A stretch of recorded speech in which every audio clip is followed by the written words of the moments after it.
Olá, pessoal, tudo bem? Sejam bem-vindos ao mini curso Musealização dos Direitos Humanos na América Latina, formas de representação discursiva e expográfica do tema, que está situado então no evento Diálogo sobre História, ciclo de mini cursos da UFPR e da UTFPR no eixo Patrimônio e Memória.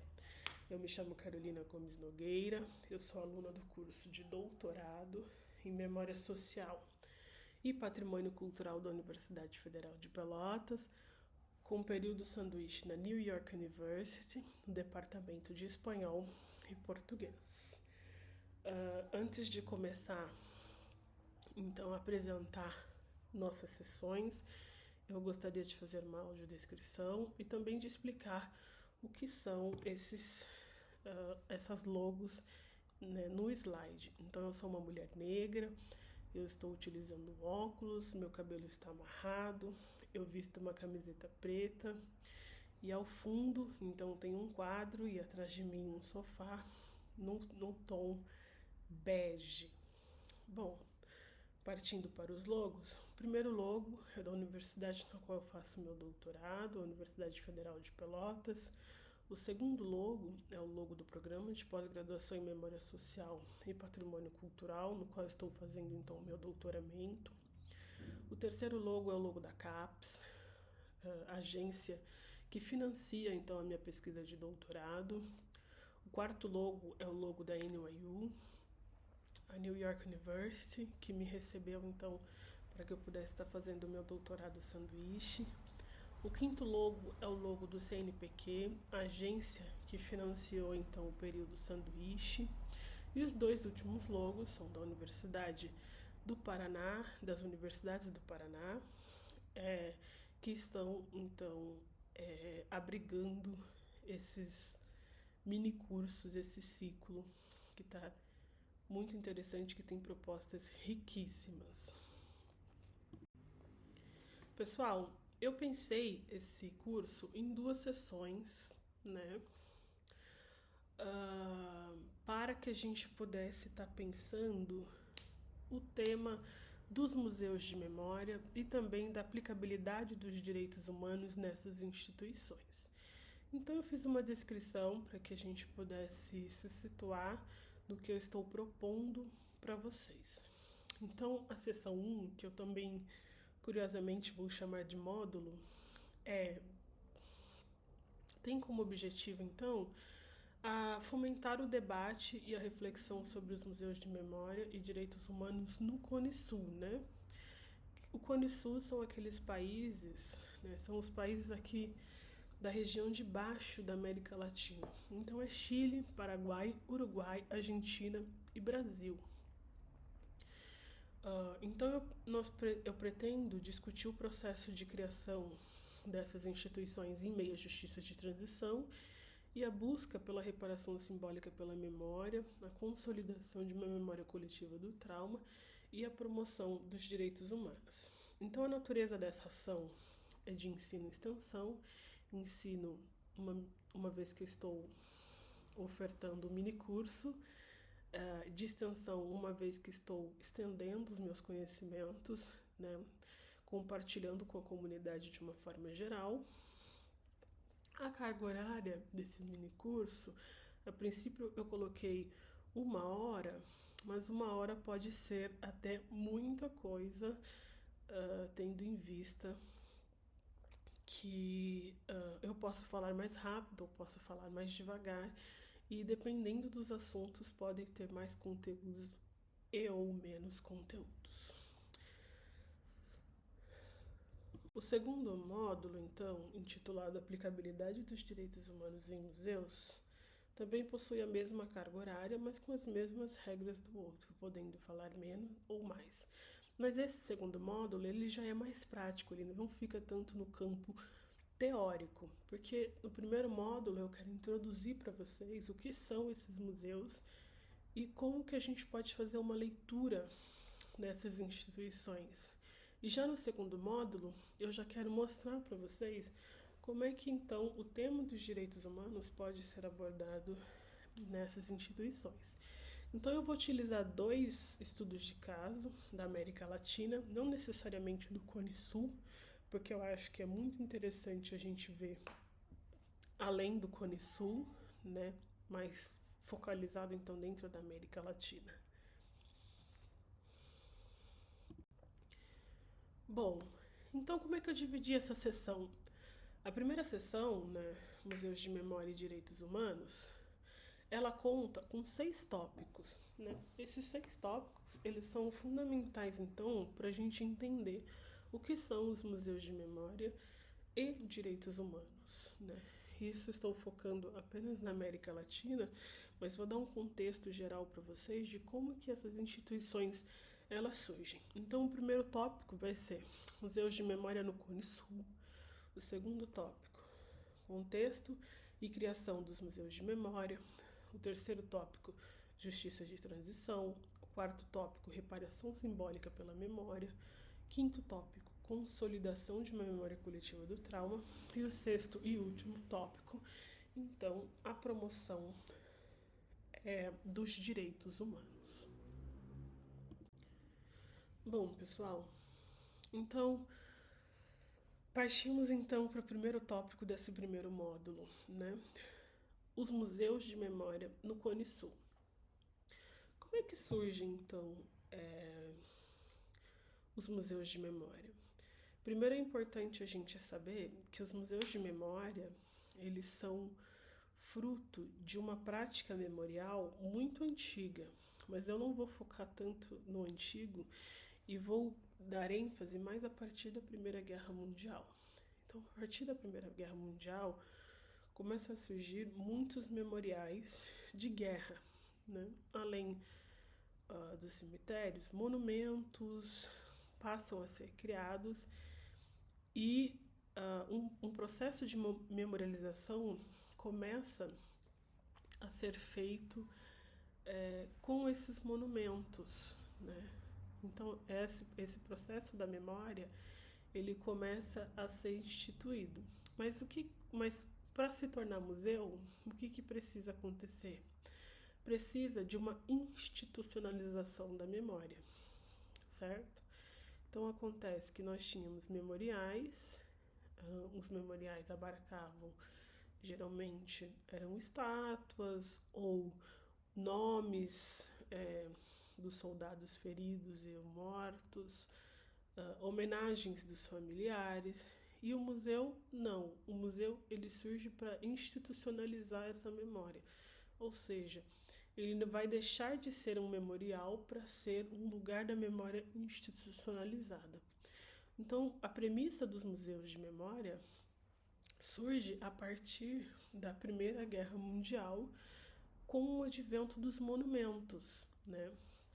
Mas essa categoria, na verdade, ela surge, essa categoria ela surge, né, depois que a bomba atômica Little Boy, né, que foi a bomba lançada pelos Estados Unidos da América em 1945, que detonou aproximadamente 600 metros do centro de Hiroshima, no Japão, e causou uma explosão, né, que devastou uma área de mais de 10 quilômetros. Foi lançada. Então, a partir, né, desse advento, né, dessa catástrofe, em maio de 1949, promulgou-se, né, na cidade de Hiroshima um projeto de lei para a construção então de um memorial da paz, né? Então, em 1951 se iniciou então a construção do Hiroshima Peace Museum Memorial, inaugurado então em 1955. Assim surgem os museus de memória, né? Dando uma primeira premissa para vocês. Mas na América Latina, esse processo ele é diferente. Por que ele é diferente? Porque ele advém, na verdade, de movimentos sociais e também do processo de justiça de transição e da descoberta, né, dos locais que foram sede dos eventos traumáticos. Então, a partir de 1980, quando as ditaduras estão chegando ao fim, esses movimentos sociais estão reivindicando as vidas que foram perdidas, os centros clandestinos de detenção começam a ser descobertos e a justiça de transição está focada, então, em transformar esses espaços em lugares de memória, surge expressivamente, então, os museus de memória na América Latina. Em grande parte, esses museus eles surgem como recomendações da Comissão Nacional da Verdade e fruto, então, da Justiça de Transição, que eu vou explicar para vocês daqui a pouquinho. Então, esses espaços eles passam a ser caracterizados como sítios de consciência ou como sítios de memória. Sítios de memória é uma categoria, então, criada pela Ludmila Catella, que é uma intelectual, e vai estar explicando, então, como é que funciona esses lugares, né, que o Sérgio Barcellini vai chamar de quente ou lugares frios. Os lugares frios, né, eles são, na verdade, museus criados, então, são os museus que foram concebidos mais a partir dos anos 2000, como, por exemplo, o Museu de la Memoria e os Direitos Humanos de Santiago do Chile. E os lugares quentes são, por exemplo, o Museu de la Memoria de Rosário, que é esse museu que vocês estão vendo na imagem, é a fachada desse museu. Esse museu foi um centro clandestino de detenção. É o local, então, onde aconteceram as torturas e onde as pessoas foram presas e onde tem marcas, então, da memória. Essas instituições, né, os museus de memória, eles se diferenciam dos museus tradicionais na medida em que não são museus comuns, né? Porque a premissa e a produção de conhecimento dessas instituições busca representar essencialmente uma experiência traumática, ou seja, uma temporalidade pós-conflitiva. Então, a coleção desse tipo de instituição, os modos de expor, os modos de transmitir, né, um passado incômodo, né, tendo então os direitos humanos como um fio condutor do discurso, né, acionado por meio então de diferentes recursos museais, é bastante diferente então de um museu tradicional, né?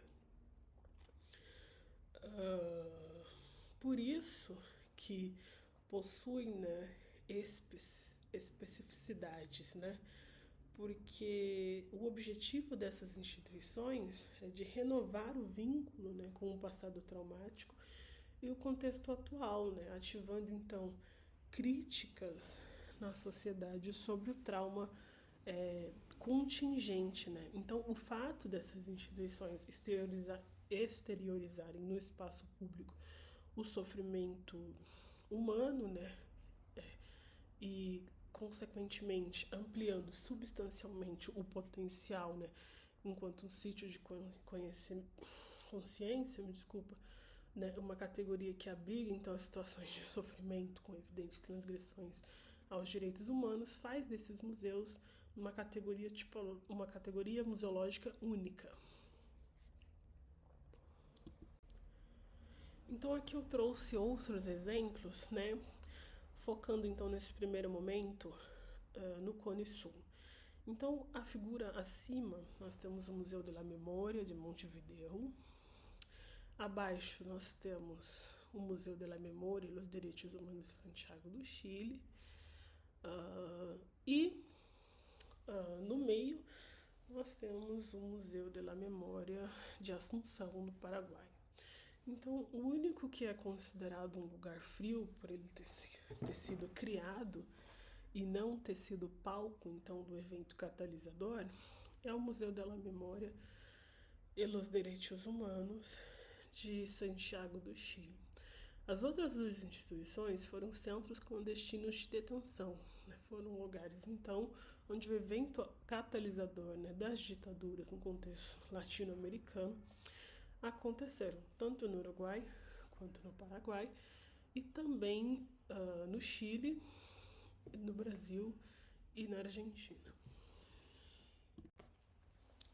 Bom, pessoal, então voltando um pouquinho ao contexto, então, da criação dos museus de memória. Me desculpe, eu estou com uma dor na perna. Então, sobre o contexto de criação, sobre o contexto e criação dos museus de memória. Então, como eu falei para vocês logo menos, os museus de memória, eles surgem então com o advento da criação do Hiroshima Peace Museum, né? Inaugurado em 1955. Então, o projeto, né, do Hiroshima Peace Museum, ele era composto então por um prédio, né, da Atomic Bomb, que é Patrimônio Mundial da Unesco, né, declarado em 1996, né? Também pelo cenotáfio para as vítimas da bomba atômica, pelo Parque da Paz, né, rodeado por dezenas de pequenos monumentos e esculturas, e por dois outros edifícios. Aqui nós temos, então, uma fotografia do Hiroshima Peace Museum, localizado, então, em Hiroshima, no Japão. Então, o objetivo, então, desse memorial, né, era mostrar não só o passado militarista de Hiroshima e o processo que levou, então, ao lançamento da bomba atômica, né, pelos Estados Unidos, quanto também mostrar, né, o que ficou, né, dessa tragédia, né, do dia da explosão, né. Então esse museu ele expõe objetos, imagens recuperadas e mostra os efeitos devastadores e sobrenaturais de uma bomba atômica, né, sobre a cidade e os seus habitantes. Então é a partir da criação do Hiroshima que se inaugura essa tipologia museológica que nós estamos chamando de museus de memória, né, que é dedicada então a expor o sofrimento humano, né, tal como Terence Duff diz, né, em seu texto publicado na Unesco em 2001, né.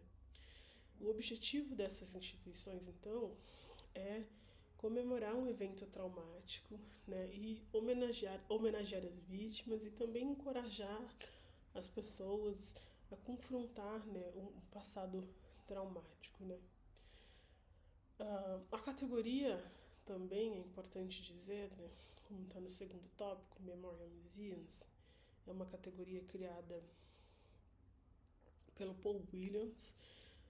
Ele lançou um livro em 2007, vou faltar com vocês agora nessa referência, mas é uma nova categoria, então, que ele vai descrever, né, como uma evolução, né, desses monumentos e memoriais de guerra, pois marca, né, a ruptura da heroicização em massa e também rompe com a ideologia de identidade, né, fazendo com que novos memoriais, que agora são esses museus de memória, se tornem, então, a expressão da memória das vítimas. E é nessa perspectiva, então, que um outro teórico muito importante, né, que se chama Jean Michel, que vai utilizar o historiador François Hartog, utilizar o conceito, né, de François Hartog, né, regimes de historicidade, me desculpem, ele vai conceituar, então, né, vai parafrasear e vai dizer que esses museus trazem a possibilidade de um novo regime, que seria o regime víctimo memorial, né, onde a vítima ela é reconhecida como parte central do processo de restituição de memória. Então, os museus de memória, eles são em grande parte uma memória política do Estado, mas eles são, sobretudo, memória das vítimas. E é nessa chave interpretativa, né, do regime vítima memorial que o Jean Michel ele vai nos dizer que esses museus possibilitam a concepção de uma nova gramática da memória, que está centrada, né, no sujeito e na própria história desse sujeito, né? Tá aí a importância, então, dos testemunhos nos museus, né? Porque são essas vítimas que vão contar a história e a violação dos direitos humanos, porque o Estado, como agente perpetuador de violação dos direitos humanos, nos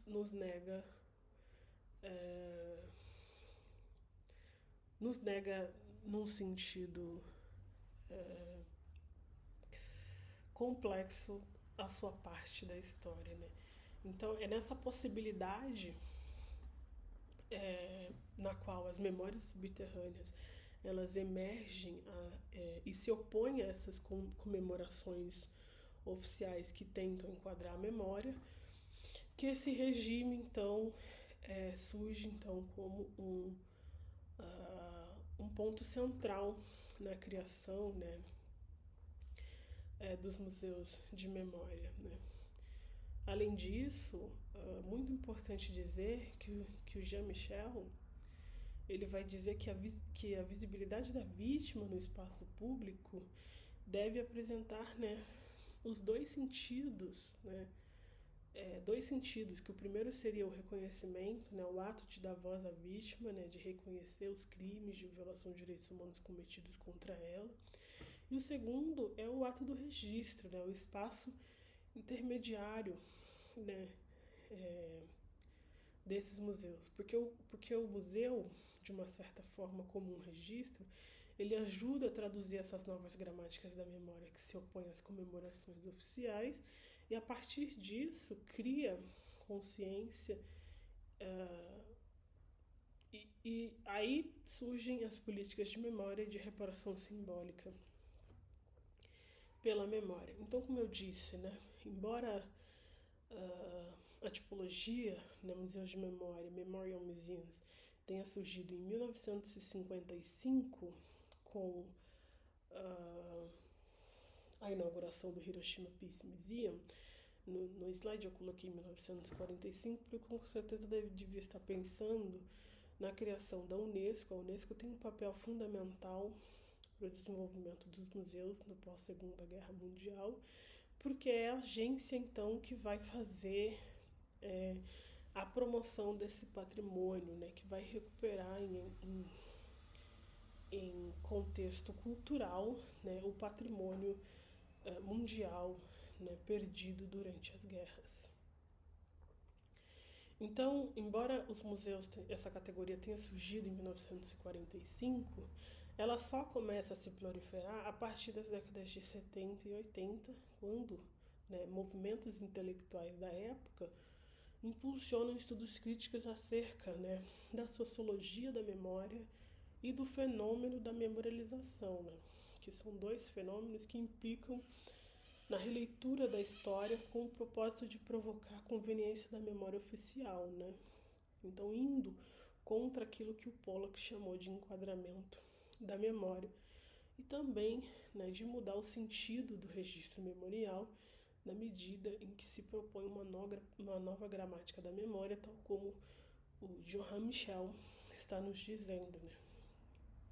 Então, com os estudos da sociologia da memória, que provém então de um cenário intelectual francês, né, uma série de filósofos, psicanalistas e historiadores que versavam sobre o tema da memória nas ciências humanas, né, entre eles Maurice Halbach, né, com a sua obra Os Quadros Sociais da Memória, de 1925, também uma outra produção muito importante, A Memória Coletiva, de 1950, essa última, então, situada na Encruzilhada da Filosofia de Bergson, de 1999, sobre matéria e memória. Então, Halbach vai dizer que as lembranças de cada indivíduo estão situadas entre os quadros da memória que as sustentam e contribuem para organizá-las, né? Tais como os quadros produzem e reproduzem um discurso social que gera e difunde categorias através dos quais o passado é ordenado na memória de cada indivíduo. Já o fenômeno de memorialização é um evento, né, desencadeado pela expansão memorial do século XX, fomentado por eventos catalisadores, né, como o Holocausto, né, a Shoah, como os judeus chamam, as ditaduras latino-americanas, os genocídios, entre outros, né. O enfoque, então, desse movimento ele é caracterizado pela emergência da criação de um espaço público que contribuirá para a unificação do lugar no passado, presente e futuro, insistindo então no papel da recordação, né? De tal forma, o processo de memorialização ele é um processo, é um mecanismo da justiça de transição, porque é uma prática existente que demarca a criação de políticas de memória e configura, né, os lugares de memória no sentido que o Pierre Nora diz, né, da criação de um lugar de memória. Se cria um lugar de memória na ausência de memória, né? Então esse processo de memorialização ele também é uma forma de articular a memória, os direitos humanos e as narrativas pessoais. E ele visa engajar então o processo crítico e a discussão sobre o passado a fim de promover então um comprometimento ético.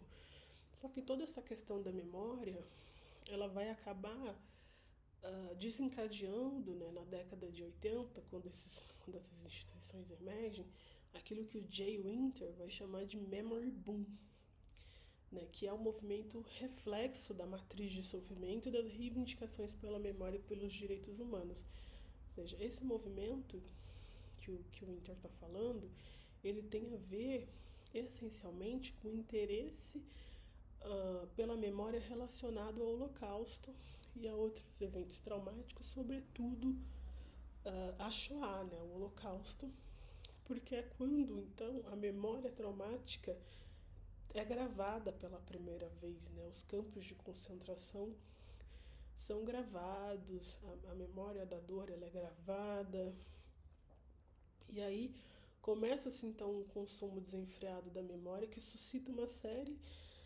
de debates, né, com a preocupação sistemática, né, do futuro. Então essa ansiedade acentuada ela torna a emergência da memória um presentismo, tal como o Hartog defende, né, em regimes de historicidade, né? E o patrimônio então emerge como uma resposta à crise no tempo. Então, nesse sentido, a gente pode sugerir que a criação desses museus surge, sobretudo, como uma proposição do passado no presente. Olha, nós não podemos mais deixar isso acontecer, né? E não só para apartar a experiência e a expectativa, como também para criar uma concepção do mundo e da sua aparência, porque era o que estava acontecendo, né, no final da Segunda Guerra Mundial. Pessoas estavam morrendo e aquela era a aparência de um mundo cruel, de um mundo em guerra, de um mundo sem empatia, né? Então, como o Hartog vai dizer, essa mudança de aparência ela é constitutiva da ordem moderna do tempo. Então, reconhecê-la não implica, por outro lado, aceitar como reais todas as declarações do mundo moderno. No entanto, era de se esperar, né, que após então essa grande catástrofe do século XX, que é a Segunda Guerra Mundial, né, e os genocídios que vieram acontecendo até o final dos anos 90, né, que a sociedade então criasse essa nova concepção presentista, né, então do passado para superar o trauma e elaborar uma nova concepção do futuro, utilizando então os museus de memória. Os museus de memória também então, surgem então, nesse sentido de dever de memória, como o Paul Ricoeur, vem pensando, né, refletindo então sobre o nosso dever de não esquecer, né, essa memória traumática e nosso dever de estarmos alinhados com aquilo que a gente não quer para o nosso futuro e aprendendo com o nosso passado. Bom, pessoal, partindo agora para a questão da justiça de transição, já ganhando então os nossos 30 minutos, a justiça de transição, né, ela é um conjunto de medidas, né, judiciais ou não, adotadas para enfrentar um passado de ditadura, né? A organização não governamental Centro Internacional para a Justiça Transicional afirma que a justiça transicional é um conjunto de medidas judiciais e não judiciais que têm sido implementadas por diferentes países para reparar um legado de massivos abusos aos direitos humanos.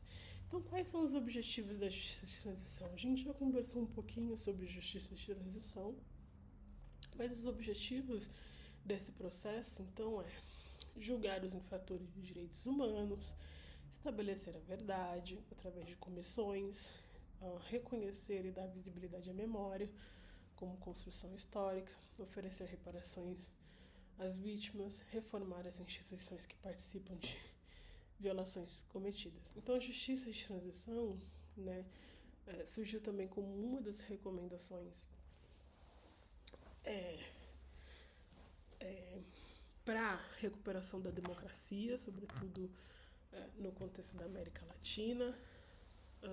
Nossa, desculpa, a minha câmera ela não está me acompanhando os meus movimentos, talvez eu tenha que ficar parada, o que torna esse curso mais humano, menos robótico.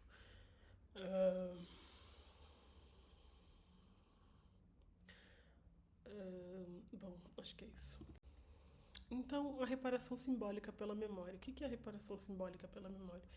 É a criação de novas políticas de memória, políticas que vão incentivar, então, que se conduza e se converse sobre esse passado traumático, né? Os museus de memória, eles são uma política de memória essencial para a manutenção tanto da memória das vítimas, da memória do Estado e também para que nunca mais se perpetue, né? Uma reparação simbólica pela memória também é quando o Estado pede, né, perante a sociedade um pedido de desculpa oficial, né?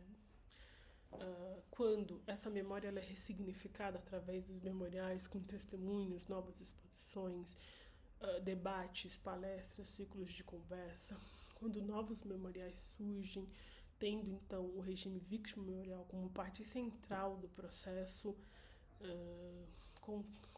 não contradizendo a história oficial, mas dando ênfase então à vítima, não ao perpetrador, e também quando se promove uma promoção da cultura dos direitos humanos, né? A reparação simbólica pela memória, ela é essencial.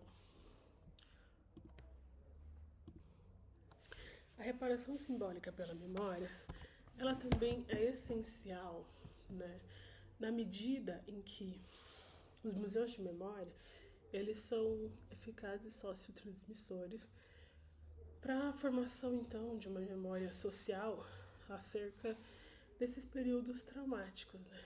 Porque eles possuem elaborações expográficas que buscam dizer o indizível,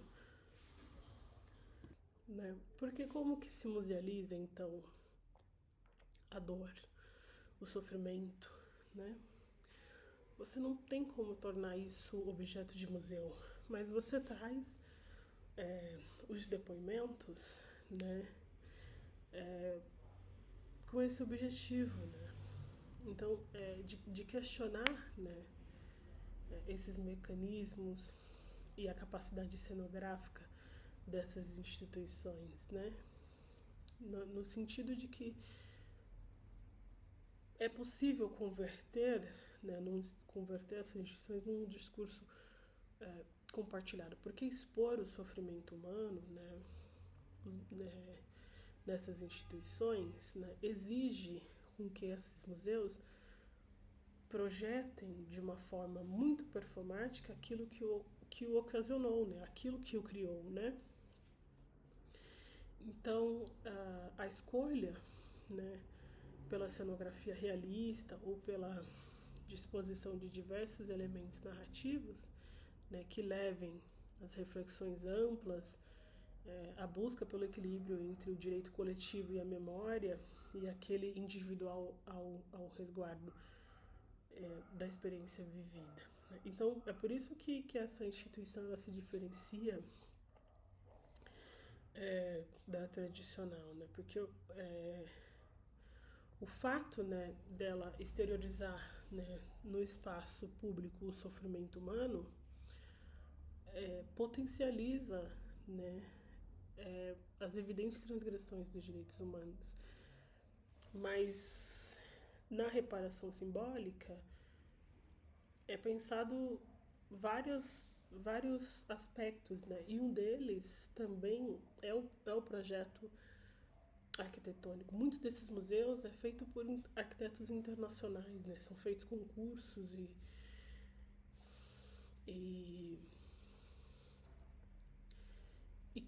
arquitetos internacionais são convidados, né, a projetarem essas instituições.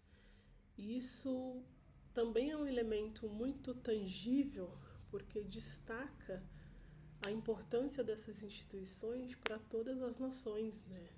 Como é importante, então, ter um memorial, por exemplo, eu trouxe a imagem da América Latina, e muito importante que esteja localizado no Brasil, que é um país de grandes proporções territoriais, né?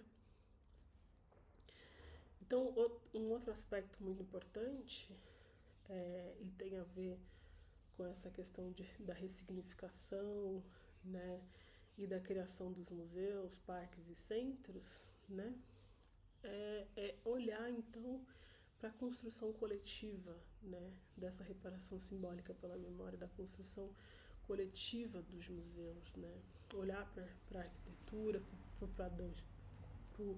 para o padrão estético, me desculpa, olhar também para a configuração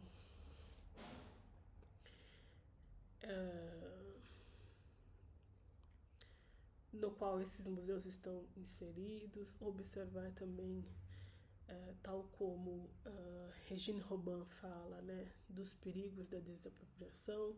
Então aqui eu vou voltar para vocês. Eu trouxe várias instituições. Eu não consigo voltar, me desculpem. Eu trouxe várias instituições que eram centros clandestinos de detenção e que passaram, né, por reformas no sentido de que passaram reformas para... Desculpa, eu me perdi, eu acho. Só um momento.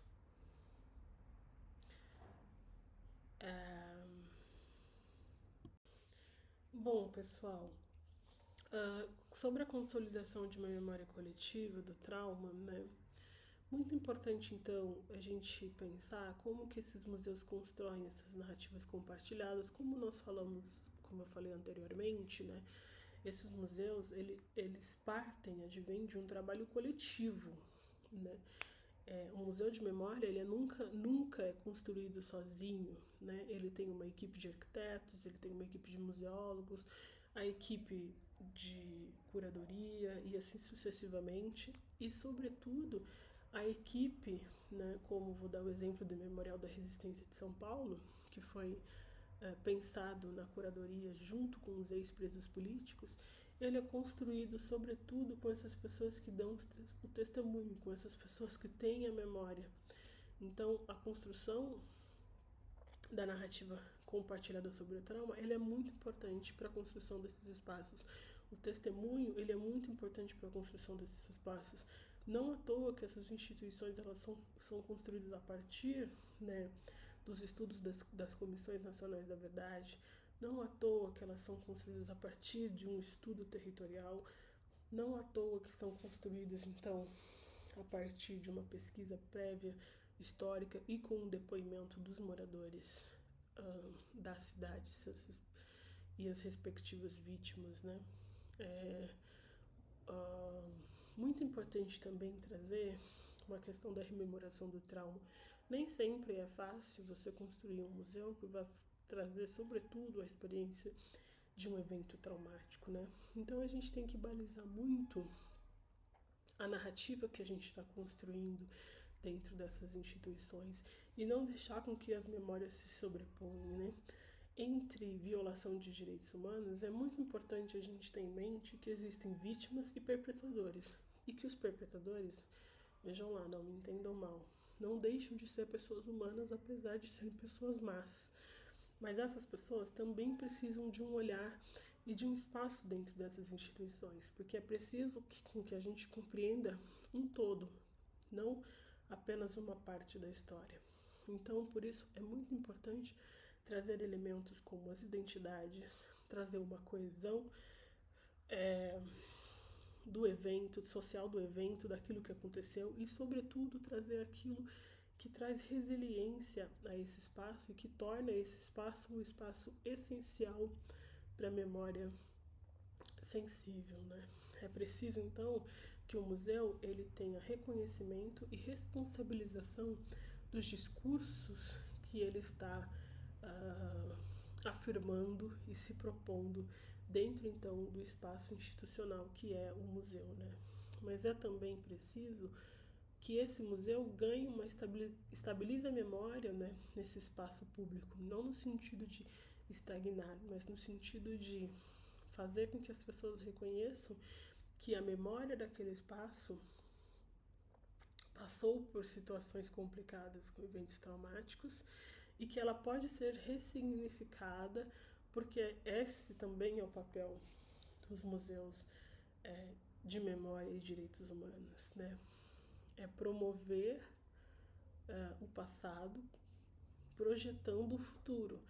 Então, eu vou falar de violações de direitos humanos no passado para que no futuro isso não aconteça.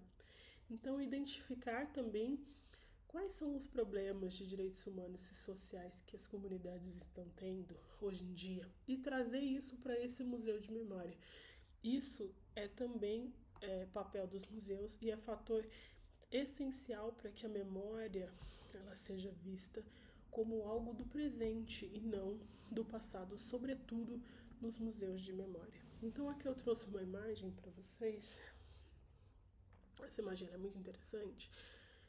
É uma imagem que foi de um estudo, né, publicado pela New York Times, aqui no Brasil pela Folha, reproduzido, né, de neurocientistas que estavam estudando, então, quando a gente pensa em trauma, onde é que isso aparece no cérebro. Então eles fizeram essa ressonância magnética e descobriram que o trauma ele fica localizado no córtex cingulado posterior, né? Então o estudo mostra que essa área, né, geralmente é a área onde está o nosso pensamento dirigido internamente, né, nosso como a introspecção e o devaneio, né? O trauma não fica no hipocampo, né?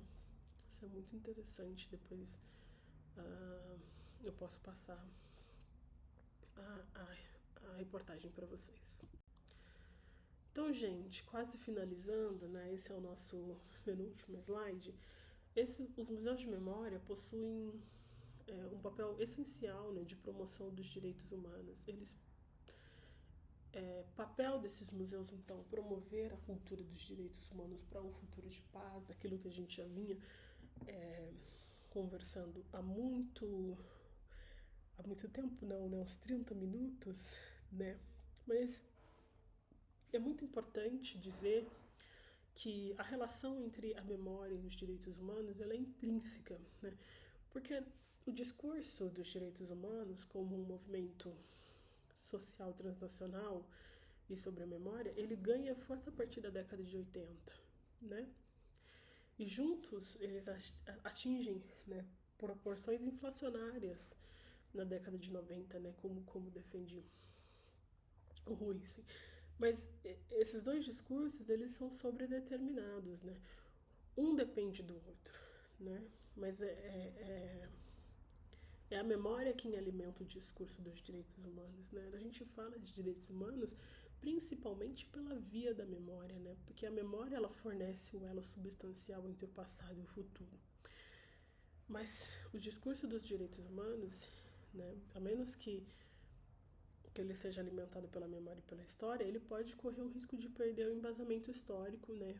E ele pode se arriscar a abstração legalista e o abuso político, né? Então, porque a memória, ela está no campo das ciências humanas e os direitos humanos estão no campo das ciências sociais, né? São campos muito diferentes. É por isso que a gente tem que refletir, né, sobre os pontos fortes e as limitações intrínsecas desses dois discursos e trabalhar eles no museu de forma com que ambos andem juntos, né? Então é muito importante que ambos reconheçam, não se corrijam, que os erros e as injustiças do passado estejam sempre reconhecidas, né? É importante que ambos projetem e imaginem um futuro melhor para o mundo. Muito importante que a memória e os direitos humanos, até certo ponto, brotam de discursos jurídicos e morais e filosóficos, mas é muito importante que o laço íntimo e confuso, né, entre a memória e os direitos humanos molde a discussão sobre o trauma no campo das humanidades, né? Ah, porque arrisco dizer que o movimento internacional dos direitos humanos não teria chegado até aqui sem a memória, né, traumática do século XX, né? E é o que o Hilsen vai dizer também no seu texto sobre direitos humanos, né? Porque é muito importante que a gente promova esses direitos humanos, não só no campo da memória, mas sobretudo no campo das ciências sociais. É muito importante que as pessoas conheçam o que são os direitos humanos para que elas reconheçam seus direitos e para que elas consigam então ter esse futuro de paz. É muito importante então que esses museus promovam a igualdade e o reconhecimento da memória política. Muito importante que haja diálogos, que eles promovam debates, palestras e rodas de conversa sobre o tema dos direitos humanos com a comunidade e com especialistas, para que a gente pense quais são as violações de direitos humanos na contemporaneidade, mas que para que a gente também nunca esqueça o passado traumático. E muito importante que os museus construam, né, projetos educativos que abordem quais são os indicadores de direitos humanos hoje em dia, como, por exemplo, a imigração, a afrodiáspora, entre outros assuntos, né? Porque, voltando a falar da memória, então, né? O papel da memória em relação ao direito é instaurar, né, esses processos de violação. Mas é papel dos direitos humanos combinar a moral e a lei, né? Compartilhar a dimensão moral com o discurso da memória, né? Porque ambos esses discursos eles precisam alimentar uma dimensão universalizante que reconheça não só a particularidade do sofrimento humano, mas também para não ficar jogando, né, um contra o outro, né?